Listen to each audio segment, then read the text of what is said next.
कपित्त कटकामुखः कटकामुखः कटकामुखः सूची चन्द्रकला पद्मकोश सर्पशिरस्तथा मृगशीर्ष सिंहमुखः फाङ्गुलश्च अलपद्मकः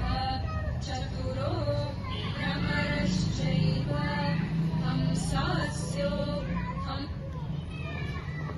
मुखः सूची चन्द्रकला पद्मकोश मृगशीर्ष